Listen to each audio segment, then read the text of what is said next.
You are now tuned in to the Worldwide Underground.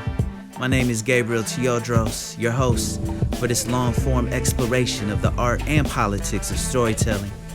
Last week, we dropped a music episode exclusively for the people who subscribe to gabrielteodros.substack.com. If you're not signed up to the Substack, make sure you do that today. And when you do, you can check out all the past mix shows I've released anytime on the website. Again, that's gabrielteodros.substack.com. I always throw in a few exclusive tracks you're not going to hear anywhere else, and it's just the best way to support all the work that we've got going on right here. Speaking of the going-ons, and right here, I got some shows coming up for all my Seattle people. Coming up this Thursday, March 14th at the Fremont Abbey Arts Center. I'll be performing alongside Shayna Shepherd, Hollis, and a bunch more for the third Seattle Band Stand with Gaza event. All proceeds this time are going towards Palestinian and the Seattle chapter of JVP.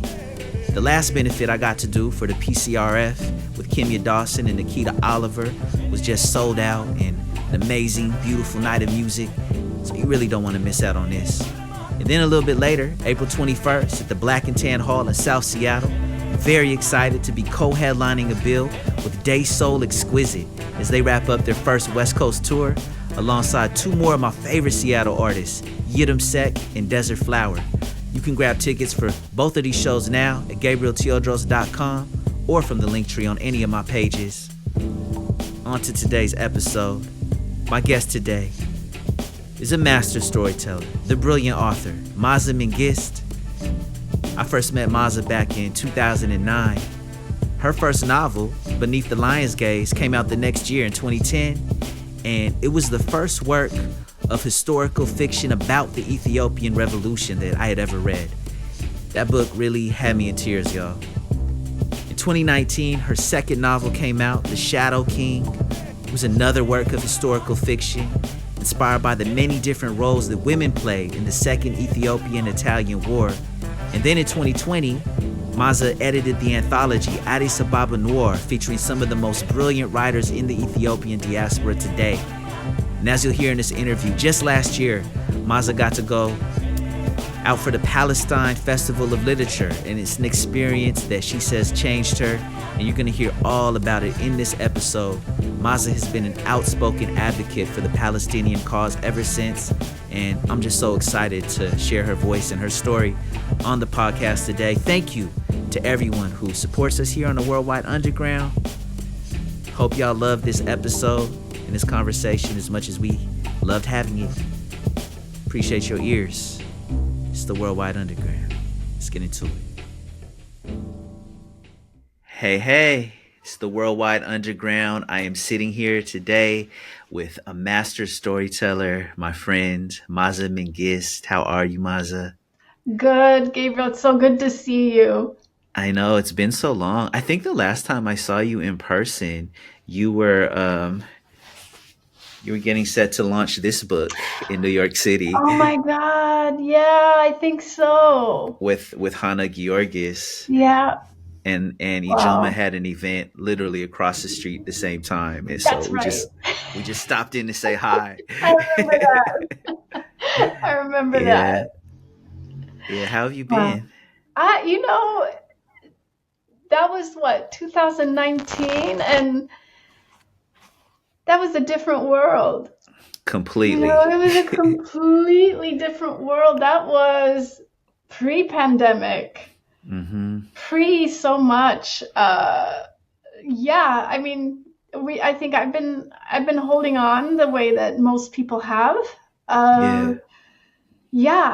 It's been several years of real, I think, understanding who your people are.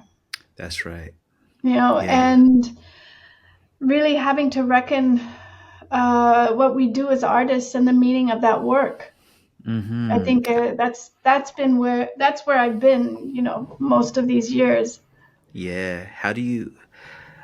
Yeah, that's saying a lot. I've thought about that a lot with actually even like doing this podcast right now, right? Like, when I started this podcast, I had been like kind of sitting on it for a couple of years actually, while I was on the radio. Yeah. And I wanted to do something that was like more of a kind of behind the scenes, like long, intimate conversations with musicians.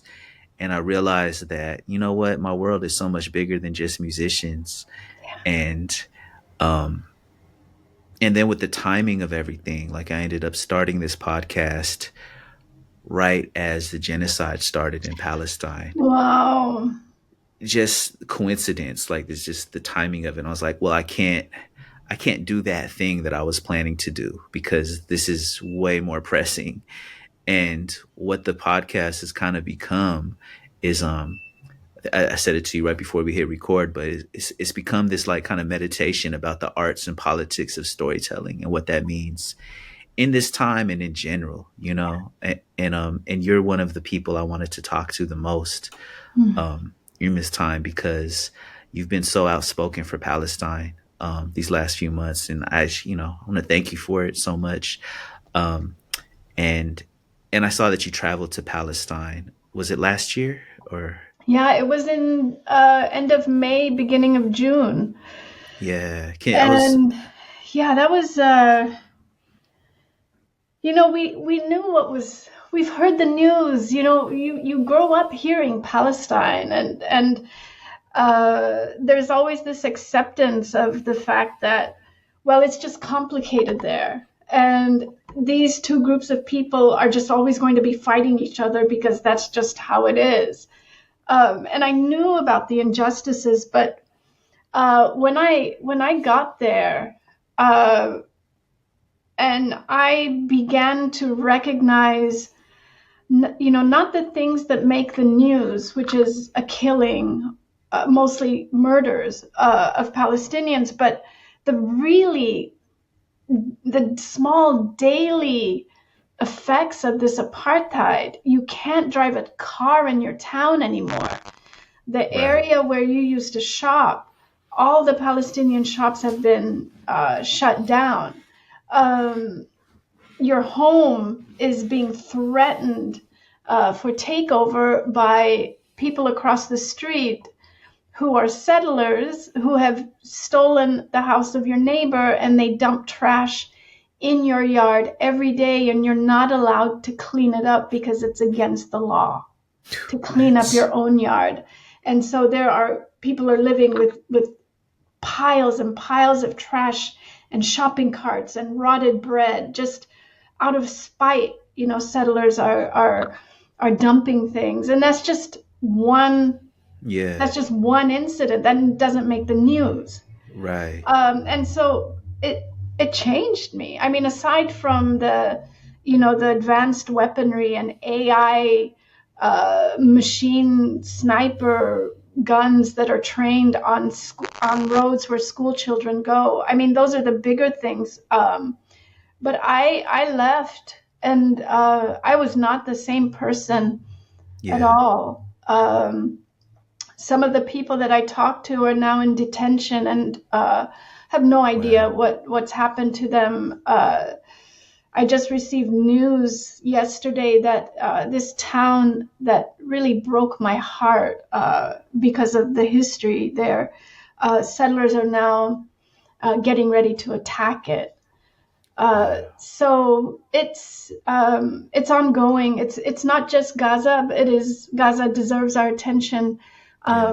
But all of these other wars and assaults are erupting right now across occupied territory. Yeah. I was gonna ask when you went, like what were some of the places that you went to, and even what brought you there? Yeah, we went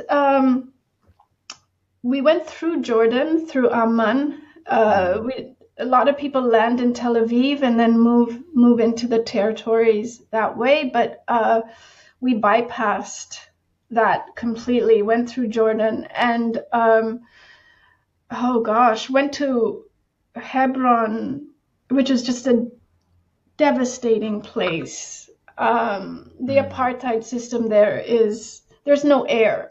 An Israeli ally told me that, someone who had been there said there's just no air there. And Mm. if Israelis ever went to these places like Hebron, they would understand the system that they've helped to support. But we were in Hebron, Ramallah, which was really a city run by Palestinians, and it was just vibrant. Poetry readings, music performances, theaters, restaurants that had some of the best food I've had, bars. It was such a stark difference from Hebron. And there's another place, Lyd, Lydd. Pay attention to that in the news. I just received news yesterday that settlers were about to attack there. Wow. And Lyd is a place where there were massacres in 1948, and basically what happened in what is happening in Gaza happened there. Of course, it happened everywhere during the Nakba, but there it was felt especially poignant because we were standing on these parking lots, and we realized these had been the sites of massacres and cemeteries, and Israelis authorities just paved over them. And I was telling a Jewish friend of mine this, and she said, the double insult of that is that in the Jewish religion, you are not supposed to cover, sacred ground like these cemeteries with anything. And so that's the double insult of those places. So we were in Lyd, East Jerusalem. You could just feel all the tensions there. I went to Haifa, went to, oh my God, now I forget the name of it, but it's not far from Ramallah, and it's the hometown of Ahed Tamimi, who had been arrested for slapping a soldier when she was 16. We spent time with her father and her family, and her father now, they were both kidnapped and put into illegal detention, and her father has still not been returned home. So I think those were all the places, and it was about 10 days to 2 weeks, and it felt like a lifetime of speaking to people and learning and asking questions, but also, my God, the generosities of the Palestinians, I will never forget. I mean, just a simple act of serving us tea when their water is rationed, when their sources for water, their wells, were being filled with concrete by settlers. When one family had as much water for a week as a settler would have for one day, one settler. And they would make us tea and simple things. Just, it was astounding. So by the time this assault on Gaza began, I felt really invested already. And I was ready to keep speaking out. And this happened. And, Gabe, it's you and I as part of the Ethiopian diaspora, we know about the Ethiopian soldiers there. This is one of the things I wanted to ask you about, because you are, I think, you are the only other Ethiopian person I've seen with like a public platform that has spoken about seeing Ethiopian idea of soldiers. So like I have a song about it, and I've seen you speak about it, and I haven't seen anyone else talk about this. It's it's one of the I was so ashamed being in Palestine as an Ethiopian. Wow. Because I understood that the only Ethiopians they know are from the occupation forces.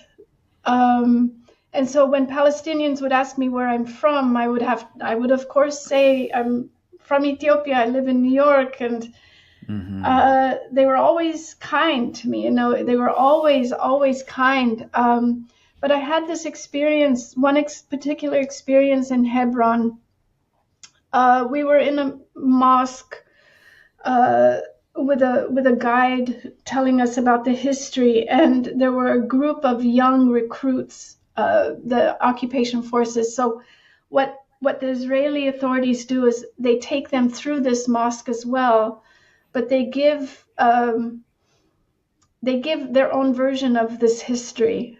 This is a mosque where Abraham, I think, was buried. I could be, forgive me if I'm wrong, anyone who's listening to this, but and so Abraham is the father of two children that one was the Jewish line, and one is, the Muslim line. It's just,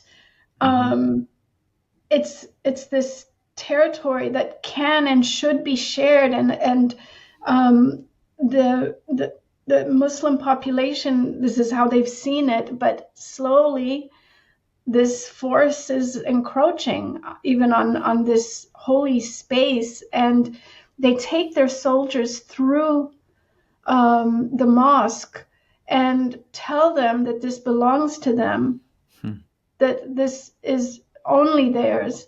Right. But in that group of very young, very scared new soldiers, and they're always scared. Right. They're always they're not ready for what they're supposed to do. I saw a young Ethiopian a young man, and we both looked at each other across this space, and my head is covered as you're supposed to do in sacred spaces, and he recognized that I was speaking to Palestinians and I was standing around Palestinians, but he, number one, recognized that I was Ethiopian. And whenever all of his compatriots were facing one way, facing their officer, and he completely turned the opposite, turned his back to me so he wouldn't have to see me.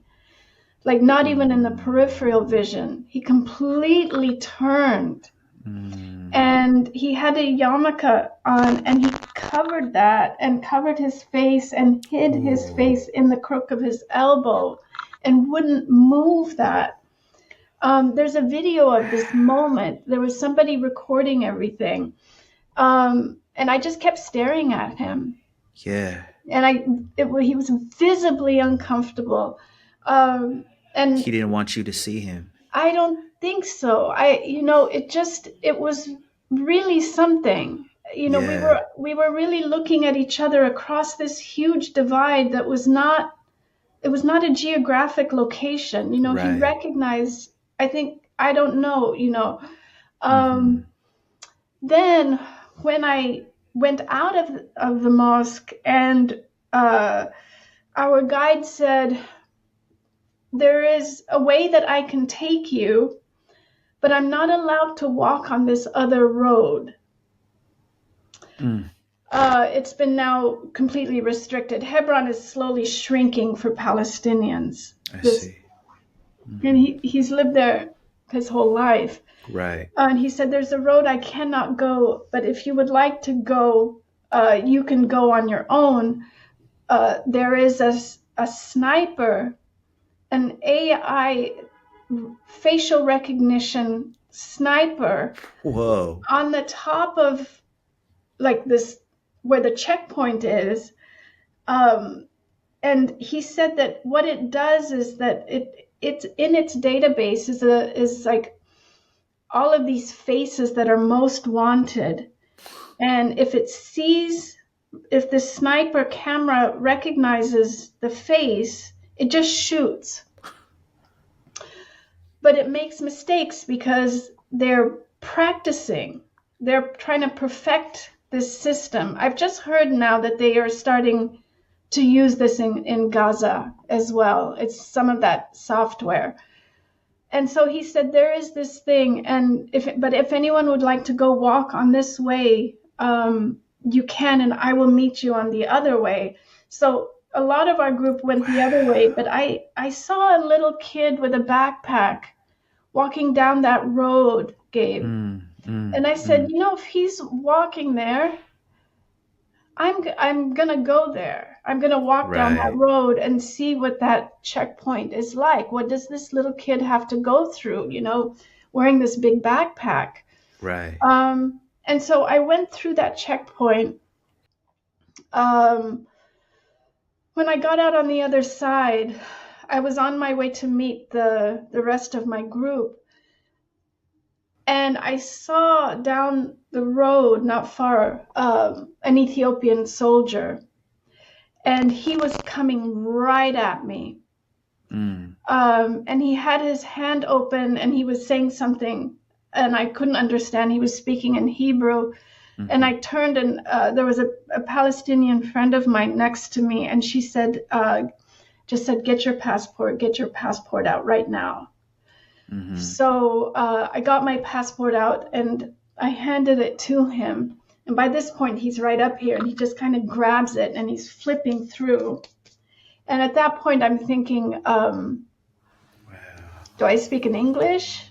Right. Do I speak in Amharic? And I just decided to stay quiet. And he looks at it. He hadn't even been really looking at me, but he looks at that passport. He sees that I'm born in Ethiopia. And he looks up. And I make eye contact with him. And I just say, Abisha? Abisha? And he's like, name. I said, what is your name? And he gave me a name that I completely forgot because I was so nervous. Of course. And it was also not. It was a Jewish Israeli name. It wasn't something I recognized. And he asked my name, and he changed in that moment. Wow. There was such such an eagerness, such a openness came into his face. Wow. And we both smiled at each other in this way that I was so nervous also that I did not know that a friend of mine who's from Kashmir, when this soldier had run up to me, he immediately came up to stand right next to me. He's the one that said, Maaza, that look on his face it broke something open. And I recognized that. And then immediately we smiled, locked eyes. There was this warmth there, and then it shut down. He immediately shut down. Wow. And he started barking questions at me in Amharic. Wow. And he was yelling at somebody that I didn't realize there was a soldier right above with a gun, pointed, and they were talking and as they were arguing or whatever was happening, and he still had my passport, the friend of mine, Palestinian, who had spoken to me earlier, just whispered, get your passport right now. Take it out of his hand. So I just reached, I was kind of like wincing, and I just took it. And he was so concentrated on that conversation, he didn't even notice. Wow. And then he came back and just waved me away. And I asked later, there was also a video of this that I posted on my Instagram, I think probably October 7th or October 8th. Right. I posted a video of this interaction. I did not know that some of my colleagues had been recording all of this. Wow. But it's online, and when I saw then that my friend from Kashmir had been so close to me, and I asked him later, he's a writer by the name of Mirza Wahid, and I asked him, Wahid, how were you behind me? How did you know that something was going to happen? And he said, I could tell when he started coming at you that you needed a witness if something were to happen.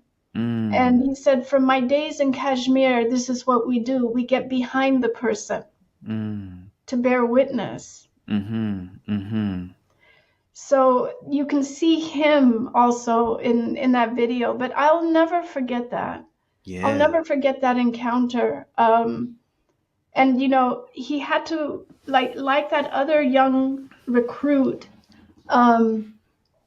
This soldier had to reckon with something in Mm-hmm. the moments when, in a sense, that uniform fell away. Right. Uh, and yeah, I will never forget that. Yeah. It messes with me so much, So for me, I've never been to Palestine, but um let's see. A lot of my early influences were Palestinian, right? Suhair Mm, Hamad, yeah, huge inspiration. Like she is part of why I had strength and courage to even stand in my complexity and write my whole story in hip hop, mhm, starting in the late 90s. yeah. But then fast forward some years, there was a film that came out. I don't know if you ever saw it. It was about hip hop in Palestine. It was a film called Slingshot Hip Hop. Oh, I gotta watch that. It's amazing. And you mentioned Lid earlier as a place we Hmm. need to watch. Yeah. So Palestine's original hip hop crew is this crew called Damn, and Yes, they were and they're from talking to us about that in Lead. Yeah. yeah, they're from Lid, exactly. That's how I knew what Lid was when you said it. Wow. And in around 2009 and 2010, I got to do a series of events with different artists that were featured in Slingshot Hip Hop. They were able to come over here, and I got to like spend some time with Dam specifically, and it was a brother by the name of Suhel from that group who Mm. was the first person to kind of tell me about. I remember them being kind of excited that I was this Ethiopian hip hop artist on the other side of the world that was excited about doing shows with Palestinian hip hop artists, Yeah. and he believed in a free Palestine, And Suhel was telling me why that stood out to them. And for them, they said that, some of the first people that introduced them to hip hop were Ethiopian Jews in Lid. And Wow. yeah, and there was and this isn't in the movie. This is stuff that they were telling me in conversation, right? Hmm. And I'm I can't remember like which year it was, like if it was something called the Second Intifada. Hmm. I think it was that where basically like the people that were Ethiopian Jews that were friends with the Dam had to really like go to the Zionist side, and they couldn't be friends with these Palestinian hip hop artists anymore, even though they had started out together. And so that was the thing that kind of messed me up. But then Suhel went in to talk about like the situation with the Ethiopian IDF soldiers, and he said whenever you get to a checkpoint, when it's an Ethiopian IDF soldier, they're going to be 10 times harder on you Yeah. than the ones who aren't. And that idea always messed with me. So that was kind of what I was thinking about when I wrote that song Open Letter to My Mm. Cousins in Israel. And this is another side note. I wrote that song thinking about like all Ethiopians in the diaspora as metaphorical cousins, Mm. not knowing I had actual cousins in Israel right now, some of whom are in the IDF. So I wrote it from this metaphorical place, and then found out very soon after I wrote it and recorded it that no, that's actually real. Like I actually Mm. have cousins there now. I don't know them. I've never met them, Yeah. you know. Um, but Wow. yeah, it's just I don't know. That's a little bit about Yeah. That. how it even came into my awareness, and I don't know. So I think about it a lot, and I'm just thinking about your interaction, like your story, and how, like in doing that song, I had to do a lot of research on, Mm. and I've heard that the prisons there, like racism is such a real thing there, Mhm. even towards black people, in Israel, like towards Ethiopian people, and the prisons are like way more Ethiopian people are in prisons there. The Ethiopian IDF soldiers, like I can't remember the number, but Yeah. it's like a huge percentage of Yeah. soldiers like do their whole like the conscriptive service, because every citizen has to do at least 2 years Yeah. service. You have no choice. If you live there, you have to be in the military. And so many of the Ethiopian ones do the whole thing while they're locked up. So I was thinking about like, oh, they're probably like so much harder on people, because if they don't, Hmm. what's gonna happen to him? Yeah. Like he probably like started acting really tough towards you because he knew somebody else was watching him. You know what I Yeah. mean? And like Yeah. it's just really deep, like the complexities there, and yeah, Yeah. it messes with me. And to think that like our people, like the people oppressing Ethiopian people, the people oppressing East African people, like it's all white supremacy. Yeah. That's all it is at the end of the Exactly. day. It's just Exactly. white supremacy. But in this case, the agents of white supremacy sometimes look like you and me. Absolutely. Absolutely. Even And if it's just their wild. own position is complicated. I mean, because they know and we know about the forced secret sterilizations. We know about, all police brutality against Ethiopians. There were, Mm-hmm. like in, when was it, 2016 or 2017, there were protests across Tel Aviv and across Yeah, Israel, led by Ethiopians, like the exactly. newer generation. And they were saying Uh, Black Lives Matter. yeah, right. Yeah, yeah. And so, but it stops when Up to when Palestine. it Yeah. stops at Palestine, and Mm-hmm. I have been shocked. I have been shocked by the cheering on of these cruelties. Like it is ongoing. You know, I don't. The world is someplace. I guess everyone says the masks are off, and I understand that, but I think something else is being unleashed here, and I don't think we'll be able to contain it. There is something else growing. Mm-hmm. Um, the only thing that gives me hope is that the protests and the Yeah. solidarities Yes. have my God, they have stepped in, and I Mm-hmm. think that this is unstoppable as Yeah. well, and There's no that's yeah, there's no it's been coming back from incredible. this. Yeah, there's no coming back. Like Yeah, I don't think a generation ever forgets seeing a genocide like live streamed on their phones for the first time. Like what? Like what are we yeah, seeing? What are we living through? This yeah. is yeah. I was curious, like because you have been as outspoken as you've been, what has like have you received any blowback specifically from other Ethiopian people, like in the community, just anywhere? Um, if I haven't, Mm-hmm. it hasn't seeped in. Right. Um, Either Ethiopians have been quiet Mm-hmm. or they have been really supportive. Right. I haven't really received anything. And especially, I have Ethiopian Jewish friends. Mm-hmm. Mm-hmm. And what has been interesting is over the months, we've been having these ongoing conversations.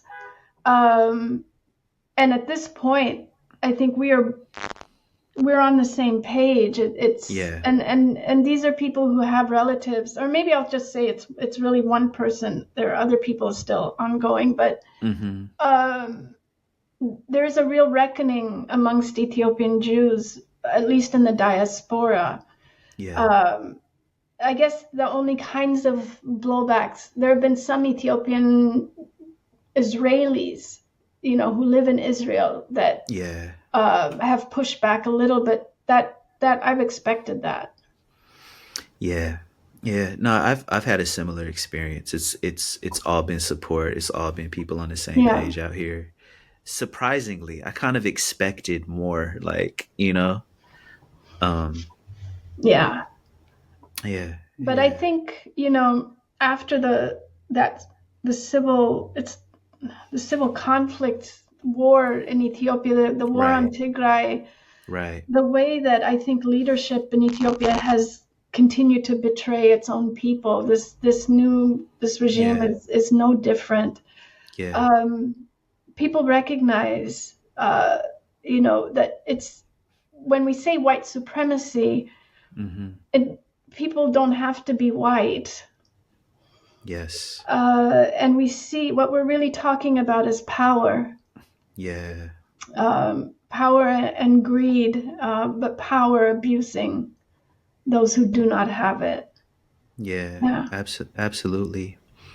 If I can shift the topic just slightly. Yes. uh, this is what you just said is actually like subjects of all of your books, that I've read so far. I've got both of them right next to me, Oh, thank you. Beneath the Lion's Gaze, The Shadow King, and I was just reading this one today, Addis Ababa Oh, Noir. yeah. you know um yeah. E- every single piece of writing is so heavy. It deals with war, conflict, different times. You're in historical fiction. I'm just wondering, like, this is kind of a broad question, but how do you look at the atrocities? How do you look at, the heavy subject matter that's in all of these books? And we could break down what each book is about, but I'm just curious, like, overall, like, how do you do this work and like not let it consume you? Like, how do you ground yourself, while you're like doing the research for these texts? It's hard. Mm, It's hard. You can imagine. I mean, we're in it now in real exactly. life. Yeah. And it's, I realize only after the fact that I go to a very dark place. Mm, Uh, I have to steel myself. I have to brace myself in order to look at these images, yeah. uh, read these accounts, move into that history, um, and to stay there for weeks or months, years to do this research. There's a part of me that there's this part of me that can do that, and then when I lift my head, I have to lock that part up, and it can't seep into my day, but Wow. it always ends up happening. Right. I'm in if I'm the worst dinner partner if I'm in the midst of this, because I'll see something and I'll recognize a date and I'll say, "Oh, do you know 20 years ago from this and this and this happened?" And the whole table will go quiet, Wow. Wow. And I would do that in Ethiopia all the time. We'd pass somewhere and I would Hmm. tell my friends or my relatives, they'd say, "Oh, look, this is so beautiful." I said, "Actually, no. You know what happened here in 1936? We're Mm. walking on a grave site. Whew. Why are we, you don't be careful. I was always there, or Mm. going through the 70s, same way. Yeah. Um, but it's a part of, I think it's a part of my writing process. Hmm.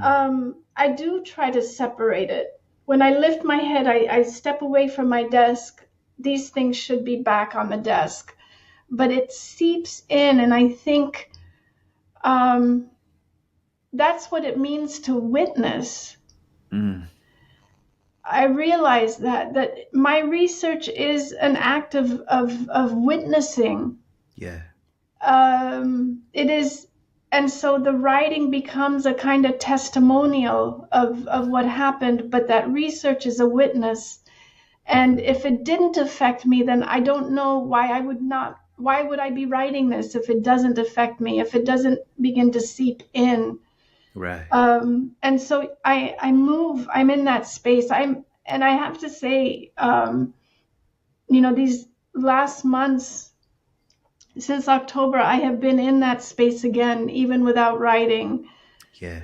The kinds of atrocities that I was working on with the first two books, I am in that space daily, but I have to remind myself that we are bearing witness.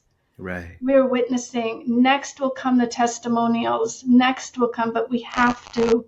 If we're not affected by it, we're not human. Whew. Truth. And the writing for me is the same, because the only way that people will live is through our words at a certain point. And I've Hmm. always thought of writing and music, the songs that you do, the poetry, art, as a form of resurrection. It's an Mm-hmm. act of resistance, and Absolutely. it's launching hope into the future. So I Yes. think, yeah, but this is, for me, I have felt these last several months the way I feel when I'm in the depths of my books. Yeah, that makes sense. This is a very simple question, but I'm curious. How did you originally get into writing? Like, did you always know you were going to do historical fiction to heal all of our people, or how did it Not start? at all. I don't even know. I had tried every job and failed at it. Mm, And I was ended up at some point working in Hollywood, and I hated it. I just wow. didn't like it. I didn't want to be like people who were my bosses. I didn't What were want you to. doing in Hollywood? I was working in like a studio, Mm, film studio, and it just wasn't me. And I thought, I've tried everything. I thought this was it. So in the back of my head, there was this sense of, can I write a book? What does it mm-hmm. mean to write a book? I've been out of college for 10 years. Mm, I had not written anything. wow. But I decided at that point, I hated my job so badly that I decided to apply at different schools, and I got accepted to NYU with really the first two short stories I've ever written. Wow. And one of the short stories became the basis of Beneath the Lion's Gaze, and that's really Amazing. how I started the writing. It was a real leap of faith, because I didn't know any writers. I didn't grow Wow. up like that. Yeah. No, I feel you. Even as Ethiopian writers, right? Like, there's so few like still doing it like in the English language. Yeah. Do you ever feel pressure around that, like being one of the few Ethiopian voices that have multiple published novels out there right now? Like, Yeah, it's people want one book to do everything. yeah. And but there are more people coming, and I am so excited about that. Yes. I have tried to speak to as many of them as I possibly can, to just encourage and give advice. We need more, because Yeah. there's so many different stories, so many different experiences, not just in Ethiopia, but just diasporic experiences Absolutely. too. I Yeah. Yeah. So I'm Uh, excited though, because they're coming. they're coming. They're Yeah. coming. Hearing you say that makes me say to myself, "Dang, I gotta write my book too." Yes, you do. I was hoping we could talk about your books just for people that might be hearing this that aren't familiar, you know. Wow, Yeah. I can't believe it's been 45 minutes we've been talking already. It feels like 5 minutes. Oh my God, I know. One day we'll do a part two. One day we'll listen to like some music and then talk. That'd be fun. That'd That be would be fun. fun. Absolutely. This book, Beneath the Lion's Gaze, is your first book. I had never read a book like this Mhm.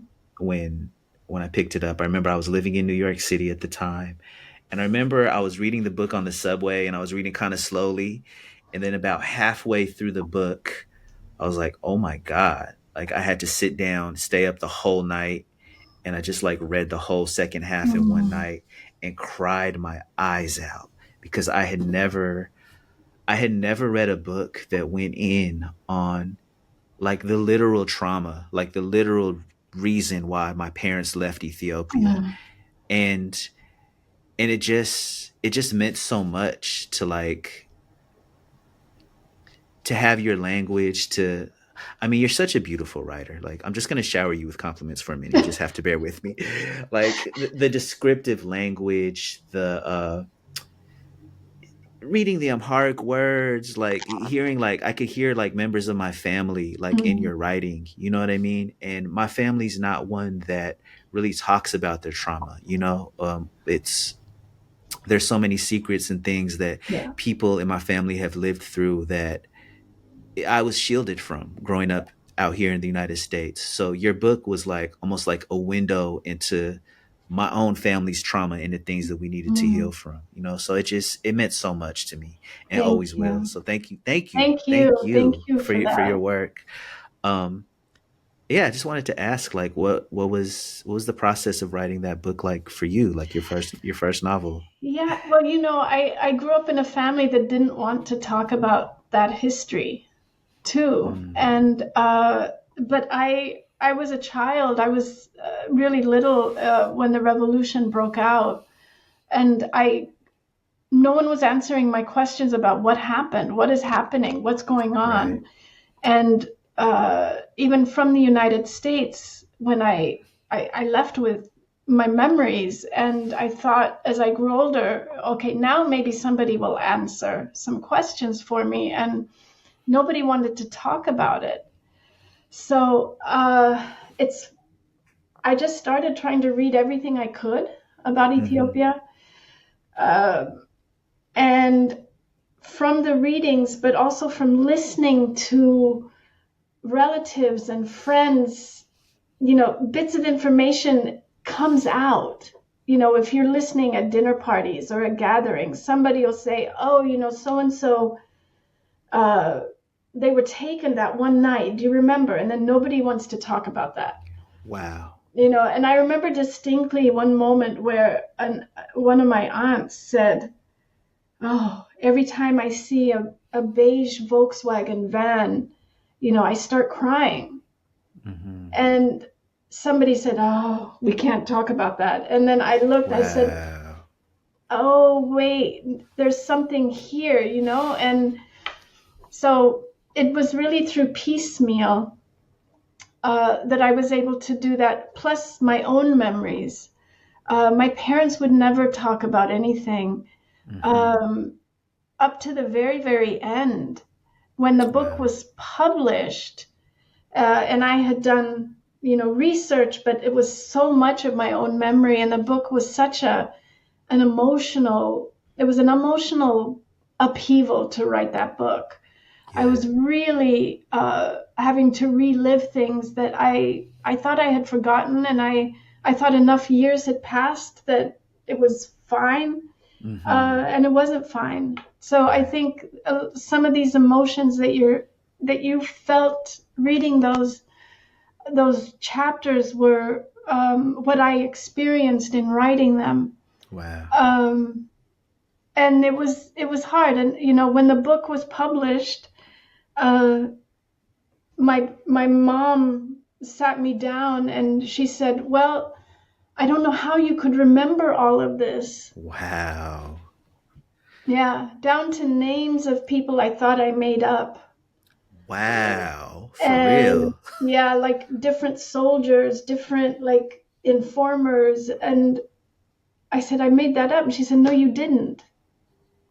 Whoa. And then slowly, even now, I'm still learning parts of this Hmm. history because it doesn't come out at once. Right. Um, Right. I think one of the most touching things was when someone emailed me and said that she got my book and her father had been involved, in the revolution, and Hmm. he was living in Ethiopia. He had never talked to her about it, but he asked her to read a chapter each time she called of the book, and they were going through the book and the history together that way. Wow. That's amazing. Yeah, it's really it's the readers that make a book after a writer is finished with Yeah. it. The book Yeah. gets its own life. Absolutely. I've said the same thing about music, and Yeah. I could see that with your books for sure. For sure. Um, the next book goes even a generation further back, you know, Yeah. The Shadow King. This book was fascinating. I just read this recently. Um, yeah, I love how you centered all these different women from all different walks of life and talked about how every role they played was super important. And even sometimes they were fighting the monsters of Yeah. patriarchy and classism inside this other fight against colonization. Yeah, I wanted to ask about the process of writing this book, and I wanted to ask if you were writing from photographs yourself a lot, because one of the main characters is a photographer, and you Yeah. spend so much time describing photos throughout the book. Yeah, I did a lot of this research through looking at photographs that Italian soldiers made when they were in Ethiopia. Wow. Not the photojournalists, but just the foot soldiers. These people that happened to take a camera to war. I became very interested in how they wanted to remember their time, this war, but also what those images could tell me that fascist archives didn't want to reveal. Mm, And so the book is built a lot on these photographs. I didn't show all the I don't show photographs that um, mm-hmm, in the book. There are only two that are bookends, but inside, the way that I represent photographs is through words, mm-hmm. because I want the subjects to move and to speak in that image. And so the section there are sections of the book that are called photo, Mm-hmm. that connect to the plot, what's happening in the plot, but they are actual photographs that I've seen, that I've encountered, or that I own, and I tell it through word. I describe the photo through words, and the subject can move and can talk back to history in that way. But I thought initially when I was writing the book that I was going to write just this David and Goliath story of, Uh-huh. poorly armed Ethiopians charging against tanks and a really well equipped Italian fascist army fighting. Ethiopians are fighting for independence and then they win. Mm-hmm. Um, but it was only later in the research I realized that women played a really large part in this, and that they fought in the front lines with Yeah. men in Ethiopia. And I started thinking about what might it have been like to Mm-hmm. be a woman in war in a patriarchal society and in a Mm-hmm. patriarchal endeavor like war. Mm-hmm. Mm-hmm. What do you do? And what does the man do Yeah. when he's charging and a woman is charging right next to him, or he's shooting and he's actually shooting at a woman? Right. you know, So as the real. Italians had to deal with. So yeah, the book is told from the perspective of both Italians and Ethiopians, but really speaks about the women's place in war. Yeah. And Yeah. I learned a lot while I was writing it. I'm sure. Yeah, I can only imagine. I was surprised reading the your story in Addis Ababa Noir, which you edited. Um, and you have so many of my favorite people. You started this book with my cousin, like my actual cousin, Are Meron you Hedero. serious? Meron Hedero is my Oh my cousin. gosh, there's really Yeah. your cousin? Yeah. That's Maklit Hedero's sister as I well. know, I know. Yeah. So I was Oh very my excited to God. see that. And you got Hannah Georgis in here. And Yeah, they're so yeah, talented, brilliant writers. so many amazing people in this book. But I was surprised when I read your story how it's another photographer in here. And I Yeah. was wondering if writing, your story for this book and then writing The Shadow King, if it was connected in any way. Yeah, that story about the Argentinian photographer Mm-hmm. um, was a story that I wrote. I mean, my God, like almost a decade ago, more Oh than a decade wow. ago. Okay. And I had just put it away because I didn't know what to do with it. And but I was, in a sense, that story inspired my photographer, the character of my photographer in The Shadow King, which came many years later. And so, yeah, I can see the connections, but the Argentinian photographer in the Addis Ababa Noir story is based on a real life Argentinian photographer who had been imprisoned during the Dirty Wars. And his task was to photograph the victims of the regime, the prisoners, before they were taken away. And he started saving the rolls of film and smuggling out what he could. And when he was eventually released many years later, he had these rolls of film, and he was able to share the images with families. And they were the last proof for many of them that their loved one had been in prison, and it was the last image that they had. And yeah, it was really, so I wondered about, I've been curious about the role of these people when talent is co-opted. What do you do? How do you salvage some part of yourself? And this man, his name is Victor, he risked his life. He had to take those photographs, but he smuggled as many as he could out. Wow, that's so heavy. Yeah. And I see the absolute connection to the character in The Shadow King. It's like that's the same person, just in another time from another background. Yeah. That's wild. Yeah, you basically spoke to the question I had about this, which was I actually wrote this question. I don't write all my questions, but I write some of them. Yeah, I said I love how you write these characters in all your stories. Some who have done horrible things, but you have compassion for them, and you show the complexity of people who have been harmed that are also able to inflict harm, and how the storytellers and the photographers all can play a role that's either helpful or in many instances extremely destructive. And you show how it weighs on these characters. For example, the singer who sang for the Derg, but no longer has a voice, and he still mourns his son. I was going to ask you like what you think of when you come up with these characters, and if that singer is also a real person. I'm curious, since the photographer was a real person. Yeah. Yeah. Well, there were people who sang. They were forced to sing at funerals. Yeah. And the character Gideon is just something that I don't know what it is. I'm not even sure if I'm fully done with him yet. But he just came to mind, this man with a limp that had no voice, but he used to sing. And I knew that people it was singing and dancing. The regime, the Derg, really used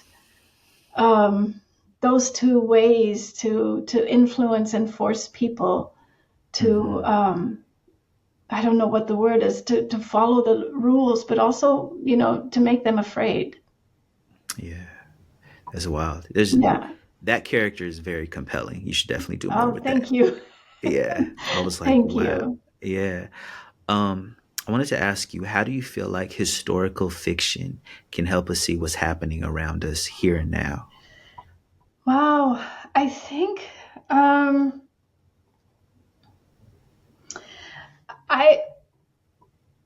if this present moment has not taught us that things repeat, or things come back, maybe nothing is ever truly gone.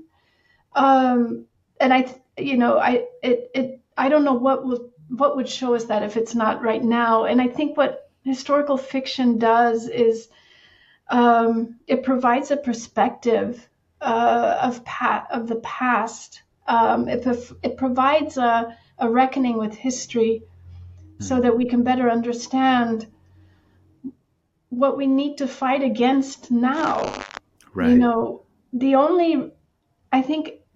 Imagine what it would have been like if we didn't have the narrative of the Holocaust, both the Holocaust of World War II, but the Holocaust in Namibia, the genocide in Rwanda, if we didn't have these narratives as part of the memory of the world to help us understand how much we have to resist Right. what is happening today.